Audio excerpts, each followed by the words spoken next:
Welcome to the Hockey Podcast. I am Luke Lipinski. And I'm Doug Cannon. On today's show, teams are moving on to the conference semifinals while Vancouver panics and Ottawa, well, they're getting ready for another forensic investigation. We will also look at whether or not a riot erupts in Toronto. Let's drop the puck on episode 6. All right, Doug, playoffs in full effect. Let's start in the Western Conference. Total, we have 11 teams left that can win the Stanley Cup. 5 of them are in the Western Conference. 3 of them have already advanced to the conference semifinals. Detroit and Anaheim about to play Game 7 later on tonight. So as we speak, that's what we have left. And probably by the time people hear this, there may very well only be 8 teams left. But correct. Let's start with Chicago, Minnesota.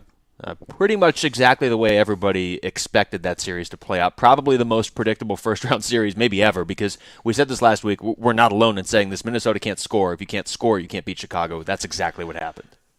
You know, to their credit, Minnesota took one, but I didn't even think they were going to take one. And I think they only took one because Chicago, they, to me, didn't have that power aggression they had going into the playoffs. It was kind of weird. You know, I don't know if they were looking past Minnesota or what was going on, because I compare that series to the Detroit-Anaheim series and, let's say, the LA Kings-St. Louis series, which have been just really intense, end-to-end hockey, good hitting, back and forth. And I just never got that sense from the Chicago-Minnesota series. So here's the one thing I would say, because obviously we don't need to talk about Minnesota. I mean, happy for them they made the playoffs, but it almost feels like they weren't even there now. Right. Chicago is obviously the team everybody wants to look at because they're the favorites to win the Stanley Cup. So there's a few ways to look at this. Like you just said, we didn't see Chicago's best hockey there, but at the same time, they're going to be well rested for the second round. The thing that worries me, if you're a fan of any other team, Patrick Kane, Jonathan Toews, 0 goals, and they still cruised past Minnesota. They didn't necessarily look great, but that series was never in doubt, and their 2 best players didn't even score. Yeah, well, that's an X factor that you've got to keep an eye on, but why didn't they score? I mean, really, if they're going to score against any team, it's Minnesota. Yeah, but, I mean, maybe they didn't need them to score. Well, that's true, too. I think the X factor surrounding Chicago, if you're a Blackhawks fan, is the net minding. Yeah. Corey Crawford hasn't looked bad. I mean, he's actually looked very good so far, but this is the problem with this series. This doesn't show us anything about Chicago. Right. And again, I'm not trying to bash Minnesota. I feel like that's what I do on this podcast every week, but it doesn't show us anything. Everybody else has been tested in the first round. Chicago wasn't. Right. And, you know, and going into this, I mean, a couple of podcasts back, I was really, really impressed with Chicago's goaltender stats. I mean, they're phenomenal going into the playoffs. Going into game 1 of that series, Crawford had a 1.24 goals against, and so did Emery. And it's still, I mean... And you can't ask for anything better than that, but you're right. I don't think they were tested, so... Well, in Minnesota, I mean, they already had an uphill battle. Then they lose Nicholas Backstrom before the series starts. Then they lose Josh Harding, who came in and played well. Starting Darcy Kemper. I mean, right. You're not going to beat Chicago probably at full strength. Certainly not at 10% or whatever they were. So, I mean, that's the one stat I have to throw this out there. I don't know if you've heard this or not. It's been going around. Patrick Sharp this year, his record in games he's played. So Chicago's record in games Patrick Sharp has played, 29-0-4 counting the playoffs. He's not lost a game in regulation all season. That's incredible. He has not been on the ice for a regulation loss all season. That is insane. Have to think that probably changes in the next round, because the theme in the Western Conference... You know, it's funny about that stat. He only had 20 points this year. Yeah. I mean, they are definitely balanced. I'm coming around more and more on Chicago. Everybody wanted to hand them the cup halfway through the shortened regular season, and that... You can't do that. No, but they don't seem to really be dropping off, and so I want to see them tested, because the other teams that are left in the West, any of them I could see making the Stanley Cup. Okay, so let's take that little jewel of a nugget and pile it on top of your Kane and Toews nugget. Sharp, so far in the playoffs, has got 5 goals and 1 assist for 6 points, and he's a +4. Okay? So he's rolling already. Yeah. And he always does. He's the overlooked one on that team. And now you add the other 2. And Hossa. When pressure is on the Stars to perform. Well, there's Hossa too, you know. Forgot about him. Yeah. They're loaded. I mean, I don't think anybody doubts that they should win the Stanley Cup. But the team that should win the Stanley Cup rarely ever wins the Stanley Cup. Well, and I hate to bring it and curse it for them, but they did win the President's Cup. Good. I'm glad you put that out there. Chicago Blackhawks own the President's Trophy. Jonathan Taves was not happy that they won the President's Trophy. Because of the curse. Yeah. So we'll see what happens. Because their next round, we'll get there first. So let's just jump further down. The San Jose Vancouver series. What a joke. It was. I tell you what, it's the only series as we speak that it looks like I'm going to get wrong. And how wrong was I? Vancouver didn't even win a game. Well, and I said it before. Remember, we were talking about just the whole Schneider, Luongo, it was just a bad vibe going into the playoffs, and it carried, and it got in there, and in Game 3 of that series, when they lost Game 3, that camera went down that Vancouver bench, and I said, they're done. They can't, not just Vancouver, nobody, no matter who you are, you cannot enter the playoffs with an unresolved issue. Stuff is going to come up in the playoffs, and we'll talk about that more later, I'm sure. Vancouver went into the playoffs with the most important position on the ice unsettled, and they had a whole year to do it. A whole year. And they knew this was going to be a problem. It's a problem every year, and it's such a weird situation because Schneider's not bad, Luongo's not bad. It should, if anything, be an asset. But you have to have a definitive starter. And I know that they wanted it to be Schneider, and he was hurt. Luongo played better than Schneider in the series, and he should have been starting probably the rest of the way. I mean, come on. I mean, it's not that hard. And I mean, what a great tandem. I mean, it's a great tandem of goalies, and they screwed it up. They screwed it up around the trade deadline with Luongo. I mean, he had to talk about his contract during that point, and it was always unsettling whenever a camera or a microphone was near him. What surprises me right now, we're sitting here talking, and they're out. Coach hasn't been fired yet. GM hasn't been fired yet. There have been no changes within that organization. There will be, though. There should be. There has to be, right? There has to be. Because this is a team that went out in the first round last year very quickly. I mean, they lost to LA, but they were the number one seed. They went out in a hurry. And if I'm a Canucks fan, and I'm not, but if I were, I'm frustrated because my team didn't do anything to fix the problems. We talked about this last week. If you're going to trade Luongo, you're going to get pieces back. So you go in and you know Schneider's your starter, and you have another forward that can score. Right. Couldn't score in the series. The Sedins, they don't score goals anymore in the playoffs. They just don't. And they're two of the best players in the world. Right. Luongo played very well, I thought, in the first two games, got no real offensive support, and then they switch away from him. So what do you do now? You have to trade one. I almost think, and this won't happen, but Schneider is the easier player to trade. He's less established, and you're going to get more for him.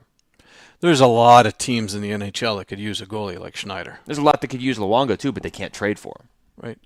Like over in the East, there's the New York Islanders. They could use a Schneider. They would be very good if they had Corey Schneider. That's what I'm saying. So you're right. I think that moving him is the easy thing to do. But there's no talk of that. It's always about trading Luongo. But that's not going to happen. He's too expensive. They messed up that contract, and now they got to live with it. You made the sandwich. You made that sandwich. Now you got to eat it. Yeah, well, and you're going to eat it whether he stays or he goes. Either way, you're stuck with it. And so whatever the consequences of that contract, there's no way out. Well, the consequences of that contract is probably going to cost Alain Vigneault his job on some level. Yeah, I agree. This is a guy that made the Stanley Cup 3 years ago, and he's out. I mean, I guess he's not out yet. But he's not. What San Jose? We should talk about them very briefly. Yeah, they look unbeatable. I mean, they swept through Vancouver, the only first round sweep. It's a good team, man. They got good goaltending. It's a big, physical team. How much do you think they benefited from all the focus being on Vancouver? Because San Jose seems to have struggled when everybody's looking at them. Nobody was looking at them. True. And if that's a good point. They play Chicago in the next round, nobody's going to be looking at them again. No, everything's going to be focused on Chicago. So they could be dangerous. Yeah, we still got to wait for that Detroit-Anaheim to see what's going on. Just real quick, I don't want to discredit San Jose. It's a good, strong team, and they got lots of time to rest. We'll see what the rest does. If they lose a little edge, if they come out a little soft, I don't know. The St. Louis series. What a great series, but what happened to St. Louis? Well, they're now 3-14 in their last 17 against LA, dating back through last season. Obviously, LA took them out of the playoffs last year. But what was weird this year is St. Louis was up 2-0 in the series, and we talked about this last week. Now LA has shown me something. Obviously, last year they won the Cup. That showed me something. They never were behind in a series last year. They start off down 2-0. They couldn't win games on the road pretty much all regular season. They win a big one in St. Louis. This was such a great series. I'm almost sad it's over. And in a lot of ways, it felt like Philadelphia-Pittsburgh last year felt like it should have been the Eastern Conference Finals. Mm-hmm. And then Philadelphia had nothing left after that first round. I wonder if that'll happen to L.A. This felt like it could have been the Western Conference Finals, and, I mean, it's over. That series was extremely intense, and we talked about it last week. And that game three. They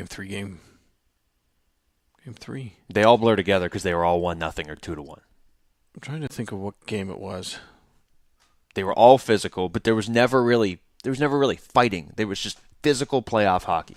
It was just good end-to-end hockey, and I thought it was just going to fit the pattern. I thought St. Louis was going to win at home, LA was going to win at home, and we were going to come down to that last game. I really thought that's where that series was going.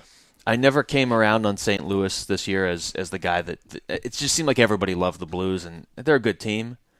I mean, I picked LA to win the series. That was more because of LA, but as those first few games rolled out, I can see why St. Louis could be a very good team going forward, but they had guys that just couldn't produce, and I think a lot of what we saw, the Kings won the Stanley Cup last year. Jonathan Quick had 2 very bad finishes to games to start that series, and he wasn't rattled at all. He got better. Yeah. So what do you think is going to happen between Detroit and Anaheim? I mean, this has been a weird series because we've seen 4 overtime games already. Mm-hmm. I think this has been the best series, and there's a lot of people who think it's been the worst series. No, it's been. You can't beat the hockey. 4 overtime games? Are you kidding me? I get that it's maybe not the most technically sound series, but who cares at this point? The thing that surprises me is Anaheim is not coming out and being, I don't want to use the word dominant because that's not the word I'm looking for, but having a stronger, they're not making Detroit work super, super hard. I mean, yeah, they're going to overtime, but I thought Detroit would win the series, but I thought Anaheim would make them really, really earn it. Yeah, and Anaheim, because they're so big and they can be so physical.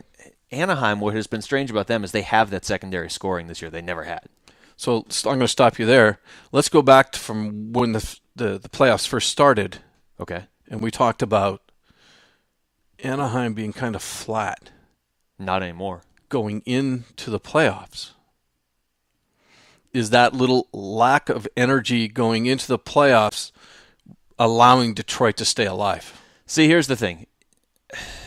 If anybody that saw Game 6, you saw Pavel Datsyuk with that just ridiculous backhand goal where he just goes. I mean, you hit Pavel Datsyuk and he doesn't go down. He doesn't lose the puck. He's smaller than everybody. He takes a backhand shot that's harder than most players' forehand slap shot, and of course it goes in.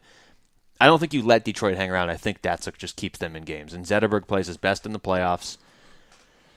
These are 2 very good teams. Like I said, everybody in the West that's left could win the Cup. You can't say that about the East. But Anaheim, again, at the start of the year, I thought that was a team that could challenge for the Stanley Cup. I guess they still can. But they're going to have their hands full with Detroit. Well, we didn't think Detroit was going to make the playoffs this year. And everybody's like, when was the last time the Detroit wasn't in the playoffs?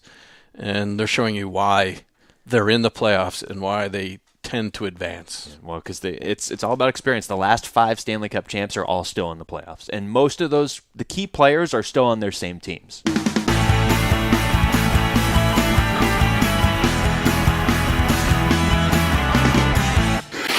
All right, on to the Eastern Conference. 1 second-round matchup is set. Penguins and Senators. We'll get to that in a second. But let's start with Pittsburgh and the Islanders. To me, just a very entertaining series. Doug, I'll start with your thoughts because you know I have a ton on this one, but I will lead you off with this. I thought the Islanders were very impressive. Well, I agree. I mean, going into the series, I thought Pittsburgh was just going to walk away with it and be a pretty easy series for them. No way. Islanders came in. They came ready to play. Nabokov was resurrected. I mean, he struggled in a couple of games, but he played it really well. From the Penguins' perspective, this was a different kind of series because you know my feelings on Marc-Andre Fleury. I think he's a great guy. I think he's played some very good games. Obviously, he made a huge save. He won a Stanley Cup for the Penguins. I think if Thomas Vokoun starts this whole series, this series could have ended in 4 or maybe 5 games. The second the Islanders got life, you saw what that team can do, not only this year, and they almost won the series, and they probably should have won Game 6 once it got that far. They outplayed the Penguins in the deciding game. Mm-hmm. You see what that team can do if maybe they do get a strong goaltender for next season, because that offense is for real. That speed is for real. The Penguins are not an old team, and they couldn't keep up with the Islanders at all. Yeah, I mean, we've been around sports a long time, and I coach youth sports, and I mean, it's all the same. Speed kills. It doesn't matter if you're playing football, baseball, basketball. Speed kills, and it's an old adage, but it's a true adage. I strongly believe in it. The thing that really, I think impressed me is the fact that New York had a lot more fight than I think people gave them credit for. And games at the Coliseum, the crowd were into it. I mean, it was probably good for the Islanders organization to see that and to see it come to fruition for them. I mean, yeah, they've been waiting for a while. Waiting for a long time to be in the playoffs. We talked about it a couple of weeks ago, how the Islanders were a lot like the Coyotes in the sense that they never got respect. You know, the Coyotes is that team in the West that never, ever, doesn't matter how successful or if they do anything right, ever seem to get any kind of respect. I felt the same way towards the Islanders. That was the same way going into the series. Pittsburgh's going to walk all over them. The Islanders said, whoa, timeout. That's not going to happen. Game 6, clearly the strong team in that game was the Islanders. They were literally cruising to the point where they played, if you're happy and you know it, clap your hands over the PA system. And right. That was when I turned to the people I was watching it with and said, well, now the Islanders are going to lose. They were up 3-2 at that point, but they forced the Penguins to beat them with Paul Martin and Brooks Orpik scoring. And that's not Pittsburgh's recipe for success. No, but Pittsburgh's recipe for success is strong, experienced veteran players. And they did, even though New York really controlled that, I think Pittsburgh came out of Game 6 because of their veteran leadership, because of the experience. They know that they're down a goal, but that doesn't mean anything. It doesn't mean anything in the playoffs if you've been in the playoffs before. Because you know you just need one. And that's right. right. Throw it on goal from the blue line, which they did. The puck will get redirected in, which it did. And for the Penguins, you know, I really do think they outplayed the Islanders for the first 5 games of that series. Game 6, they obviously didn't, but they still come out of it. Now the question is, I'll start with this. How bad could it have been if they had lost? Because that was going to be 3 straight years out in the first round with arguably the most talented lineup. You could make an excuse the first year of that run because they didn't have Crosby. Last year, played the Flyers. The Flyers were a lower seed that shouldn't have been a lower seed just because of the way the divisions break down. There was no excuse this year. So were we going to maybe see Dan Bilesma lose his job? This guy could win the Jack Adams this year. Well, I would even add one more to that. I mean, I think if that happens, not only is the coach gone, I think a really good GM's gone too. Let's see. And I think that would have been just devastating to that team because Bilesma is a great coach and Shero is an excellent GM. But they did everything. They brought in these players. But perception-wise, I'm a Pittsburgh Penguin fan, and I'm spending hundreds of dollars on merchandise and tickets and stuff. And 3 seasons in a row, the people that are in place can't get out of the first round. And it starts at the top, and then it works its down to the bench, right? So I could see it happen. I'm not agreeing with it. I'm not saying that I would do that. But there would have been talk. There was talk. There would have been talk of it. And those 2 guys probably could or would have lost their jobs. I don't think it's going to happen. Now they got to move on to the next round, and they're going to be playing Ottawa. Now they're fine, and now all of a sudden they have the relief of getting out of the first round, and maybe they play a little bit looser. But here's my other question for you. Who's the starting goalie in Game 1 for Pittsburgh? Fleury. Could not disagree more. I know. Thomas Vokoun was so good in Game 5 and so calm, and he just slows everything down. And then he did exactly what I said he had to do in Game 6. Last week on this show, just give up 3 goals and the Penguins will win. Don't give up 6. Don't shoot them into your own net, which Fleury also did this week since our last podcast. And yet, yeah, I've heard a lot of people say Fleury comes in for Game 1. Very short leash. But what you're going to give Ottawa 1-0 lead in the series and then bring Vokoun back in? We just had this conversation. We're still having it. We just had this conversation in the first segment about Vancouver. Your number 1 is Fleury. Your number 2 is Vokoun. It's a mistake that your number 1 is Fleury. But that's the way it is. That's the way that club has it set up. So there's no There is no confusion on who number 1 is, who number 2 is. I'm confused. You're right. You put him in for game 1, but it's a short leash. You're not confusing who's number 1. Number 1 is still starting. It's his to lose. And if he loses it, out comes the hook. There's 20 other guys in the locker room. That's the one thing. I like Fleury as a person. Like I said, he's supposed to be one of the greatest guys in hockey. And a huge reason that the Penguins won their Stanley Cup back in 2009. But there's 20 other guys in the room. How long are you loyal to him when you're costing... Crosby and Malkin have won the Cup before. Iginla's never won the Cup.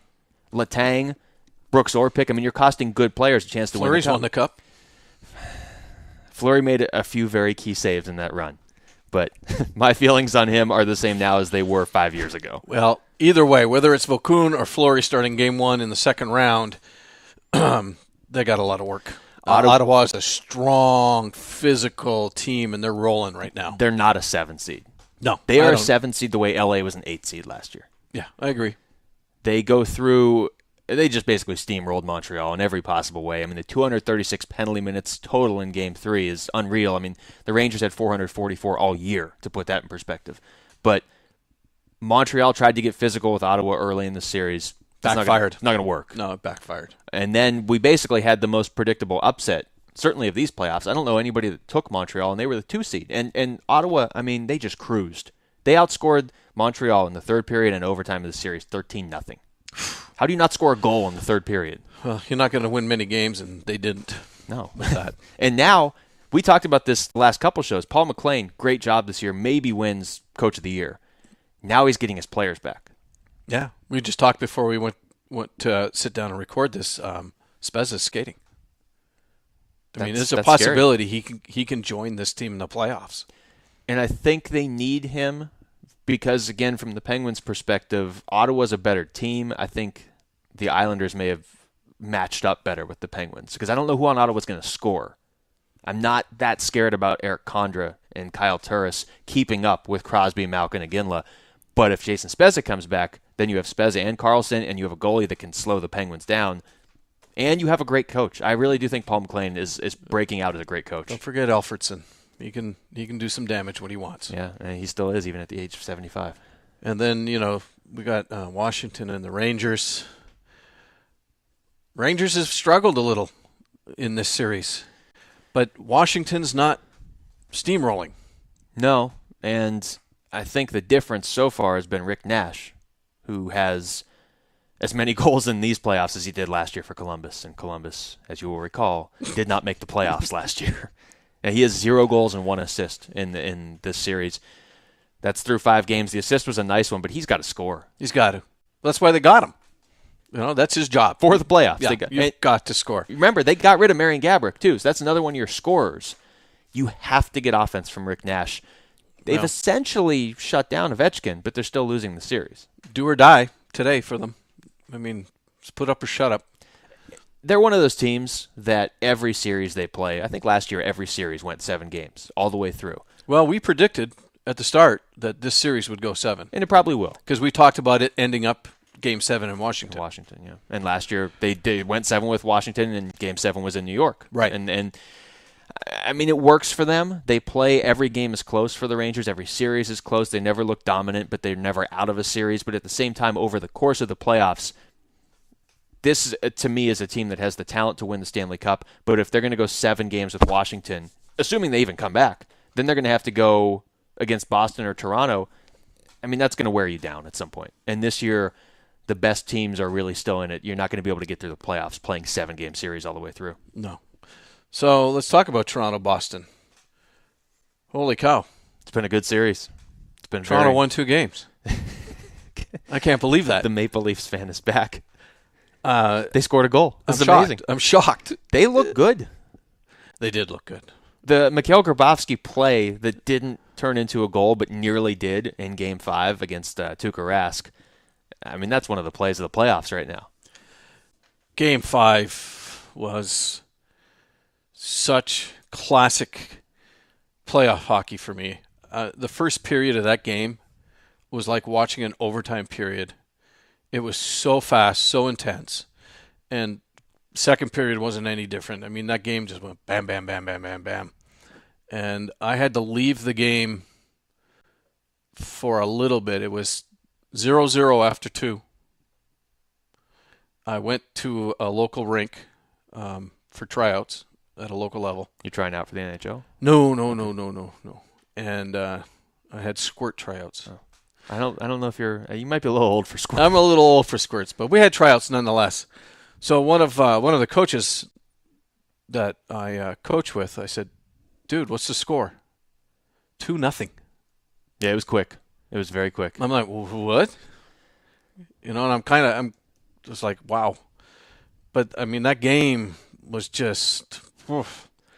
So now it's 3-2 today. Do or die. They're in the same situation as the Rangers. They haven't been here before, though, and the Rangers have. They haven't been here before. They're at home, and they haven't won a single game at the ACC. No, I mean, home ice during the playoffs has meant nothing in that series. And the way you're talking about Game 5 is right on, and it was just a carryover of Game 4 and the overtime in Game 4. Right. And I watched overtime of Game 4 of this series, and I don't necessarily care who wins one way or the other. I want to see the best hockey possible. Overtime in Game 4 was the reason you just grab somebody that's watching the NBA playoffs and you shake them and you say, "What are you doing watching the NBA playoffs when you could be watching this?" Right. Why are you watching slowed down, drawn out basketball where the Miami Heat have already won the championship? Spoiler alert. They've already won. I've done that. I walked from this room to a room down the hall where my 15-year-old has got an NBA playoff game on TV. And you know this house. This house is all about hockey. It's pretty much hockey everywhere I look. And, dude, turn that off. Overtime of that game, and really all overtimes in the Stanley Cup playoffs, just end to end. I mean, it was just shot on Rask, shot on Reimer, shot on Rask, shot on Reimer, just constant. Can we do the cliche thing? Every play, every shift, every time you step on the ice is crucial. You cannot make a mistake. Your mental awareness cannot slip. You have to be so focused. Every time the coach taps you on the shoulder and you go over those boards, you have to be there. And if you're not there, that's when the other team wins. If you're not there, David Krejci gets a hat trick and you lose. And right. I heard somebody break down that play very well. If you saw that play, Dion Phaneuf basically goes for the knockout hit on Nathan Horton. And he hits Nathan Horton, but he also hits Phil Kessel. That's all it takes. Yep. Then Krejci's coming down the ice 2-on-1. Doesn't pass it. Probably the Toronto defender should have came over a little bit because he left him with a wide open shot in overtime. But it was one of those things where I heard somebody break it down. They were like, literally 5 Toronto players on the ice, 4 of them made a mistake on that play. And if you do that, it's over. So I heard somebody break down that play. His name was Don Cherry. Oh, okay. We all know grapes, right? That's not a good Canadian boy scoring the winning goal. It wasn't a negative breakdown because as a defenseman, I don't have a problem with Phaneuf breaking in. I don't have a problem with him pinching in, okay? It didn't work on that particular play. But there's this guy that played for Boston that wears the number 4. Same situation. Pinches in, causes the turnover. And we all know that image of Bobby Orr flying after he scores. Same play. Comes down from the point, pinches in. That was just... Most coaches are not going to get upset that you were aggressive on that play. But if it just went south. You have to. If you're going to take that chance, you have to succeed. And somebody's yes, you have to succeed, but it's not a bad play. No, it's not a bad play. I'm not saying it's a mistake that he did it. It's just it's more of a if anything goes wrong in overtime, you lose. That went wrong in the attack zone and they lost. But then it's such a big thing. And you look at the whole picture, and if you visualize a rink, and he pinches down, the job of the other defenseman is to come over. Just to come over. And he did. In case there's a mistake. He didn't. And that's the difference right there. And Toronto's bad luck is not only did the other defender not get to come over in time, and the other defender got back to try and break up the play, but Phaneuf inadvertently also took out Phil Kessel as he was coming back to essentially cover for him. Right. And so then, again, this is why the playoffs are great. One little miscue. That's it. And Boston comes the full length of the ice and scores, and that's it. That's it. And this series is close enough now where that might decide the whole series.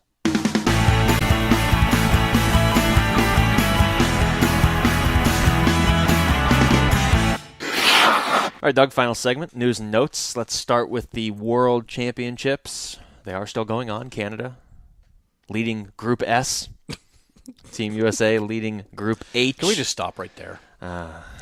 We can. I'm not going to be able to give you any sort How of do you explanation. have? I can't remember how we delved. I know we touched on it last week, but Group H, Group S. What happened to A, B, C, D, or 1, 2, 3, 4, or East, West? It's got to be a Finnish thing, right? These aren't even letters that are next to each other. It's not like Group T and Group whatever's next to T. Yeah, you. Just learn my alphabet before I go on the air. But anyway, Canada leads, the U.S. leads. Basically, everybody has one game left until the tournament, medal rounds, whatever you want to call it. So both the U.S. and Canada will be going. Canada, one final game in this round robin against Slovenia. So how happy are you that the LA Kings are still in the playoffs and you don't have to deal with Anze Kopitar? Yeah. You weren't ready for that question. No, I was not. Sidebar here real quick. Canada has Ottawa and Toronto left in the playoffs as we record this. Yeah. It's very potential that Toronto's just not even in it in 5 hours. It's going to be just Ottawa. Sorry, yes. But that's... How important is it to Canadians that a Canadian team wins the Stanley Cup? And let me just quickly remind you, it hasn't happened in 20 years. I think it's a big thing if it happens. Okay. I think at the end of the day, Canada is just hockey crazy, and they'll pick a favorite team to root for. If you live in Canada, yeah, you want Vancouver to do well. You want Toronto to do well. If you don't live in those cities, you're going to cheer for one of the other Canadian cities. If they're not in there, you're just going to cheer for good hockey. Well, that sounds like an after-school special. And I just want everybody to get along and have good hockey. Let's say Toronto loses tonight. I'll be pissed. Okay. Let's say they win tonight and they lose tomorrow. I'll still be pissed. Okay. If you are a just avid Maple Leafs fan and you live in Toronto and you're dealing with Ottawa fans all the time, are you polling for Ottawa at that point because they're the last surviving Canadian team? Probably not. Okay. But if it was Calgary, you wouldn't have a problem with it because there's not really much of a rivalry there. Probably not. Okay. All right, back to the Worlds. I just want good hockey. Yeah, and you want everybody to get along. That's right. Okay. Kumbaya, baby. Kumbaya. Just like Don Cherry taught us all. So, I mean, that's the Worlds. It's Canada and the U.S. are right there. Russia will be in it. Finland. Well, Switzerland's going to be there, too. I think Switzerland won as we're recording this, so they'll take first away from Canada because Canada's got that overtime loss. It's kind of disappointing we didn't do this podcast on location from the Switzerland game, but maybe next week. Well, it was against Norway. Probably it was 3-1. So probably could have got a seat. Yeah. How did Norway win 3 games? What happened? When did Norway become a hockey power? I don't know. I mean, I looked at the scoring, and out of the top 10 scorers in the tournament right now, there's only 3 North Americans. That's a good point. But it's all Europeans. If you go through this list of the top 10, there's some interesting names. Okay, you ready for them? Well, I'm not even going to try and read I want you to read number 5's name. Well, that's... Ooh. Is that Juha-Matti Aaltonen? That's him. Well, I didn't mean interesting as far as way too many A's and I's in the same name. Okay, how about number 7 from Switzerland? Dennis Holenstein? No, 7. Nino. Well, I don't even see him. Oh, see, I have the... Nino, I don't have the his name is Nino Niederritter. Remember him? Yeah. The Islanders prospect? I remember him. He took out Russia a few years ago in the juniors. Those weren't the interesting names I was talking about. Familiar names. Kovalchuk right near the top where he always is at this time of year because other than last year, he's not in the playoffs. Paul Stastny of Team USA. Steven Stamkos. But Stastny, 4 goals. He had 6 all year for Colorado. Or 9. I believe he had 9. Colorado just had a bad year everywhere. But how about the name right now that's in 5th? Alex Radulov. Yeah, I'm not even going to make any jokes, but I guess Scottsdale is not in Finland, and he's able to play hockey at a high level. That's right. But the good point is that Team USA and Team Canada are at the top of the pack. So it should be interesting as we get down into the playoffs. Speaking of playoffs, there's one team that didn't do well, and it was Vancouver. And we're waiting for the anvil to drop out of the sky on the head of Alain Vigneault. Yeah, I mean, everybody's just assuming it's going to happen. But we looked up his numbers. We did. They're good numbers. They're very nice numbers. This dude is a solid coach.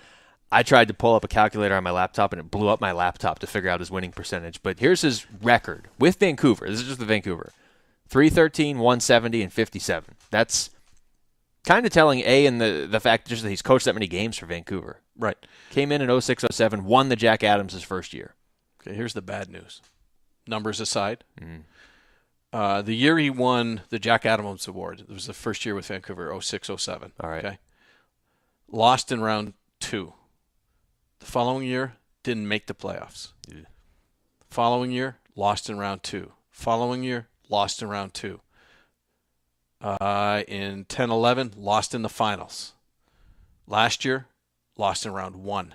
This year, lost in round 1. This year, lost in round 1. I don't see a lot of wins. No. When it comes to the playoffs, he's got great numbers, but when the team gets to the playoffs, he's not getting them. Reminds me of another coach that used to coach in San Jose, Ron Wilson. Yeah. Could always get them to the playoffs. He used to coach in Toronto, too. Well, he didn't do much there either. No, he didn't. And that was a happy day for me, by the way. Oh, I remember. At least in San Jose, he was losing in the playoffs. But he's not doing what they want him to do in the playoffs. No. So his winning percentage is great. His numbers are great. Here's the thing with I'm going to interrupt. Okay. Well, I was actually interrupting you, so you're interrupting. So then let's take it. If he does go, who's going to take his place? Andy Murray's name's been mentioned, former LA King coach. But a person that we know very well in Dave Tippett don't say that. is being looked at too. His contract up with the Coyotes is up in June 30th. It's too early in the day for me to be emotionally stable enough to even discuss such possibilities. Here's a guy, 4 years with the Coyotes, 4 years no ownership. He's finished 4 years with the Coyotes, 156, 96, 42. Oh, he's turned that franchise around. 4 years, 3 out of the 4 in the playoffs. The team hasn't been in the playoffs. Never made it out of the first round in franchise history until Dave Tippett came around. And then they go all the way to the Western Conference Finals. Now, do you one better? If you're a Coyotes fan, you look at that series and you say, Game 3 could have easily gone differently. Right. And then certainly in Game 5, they lost in overtime. They're the only team that pushed LA last year. LA deserved to win the Cup. That's not what this is about. But if the Coyotes had gotten past them, they're probably beating New Jersey. Dave Tippett probably has a Stanley Cup to his name right now in Phoenix. I don't agree. And I don't agree. I don't disagree. You nodded your head, so I don't agree. I don't disagree because this guy takes players and he gets the max out of every single one of them, and it doesn't matter who you are, you perform. You talk to the players that have played for him, whether in Phoenix or Dallas, and they all say the same thing. He's a player's coach, but he's firm. He gets the most out of you. You're going to work hard. I will tell you this. I have watched teams in these playoffs right now that, they have more talent, just pure talent, than the Coyotes have to work with. They don't play as hard. And these are the playoffs. So, if the situation in Phoenix doesn't get resolved real quick, I can see him being the number one candidate to go to Vancouver if he accepts the job. First of all, he has to accept it. And even before that, Vancouver has to make a change. Yeah. So that hasn't happened yet. So, speculate. Well, that's what we do this time of year. That's what we do, right? I would fire my coach to bring in Dave Tippett, no matter who it is. There's not another coach I'd rather have.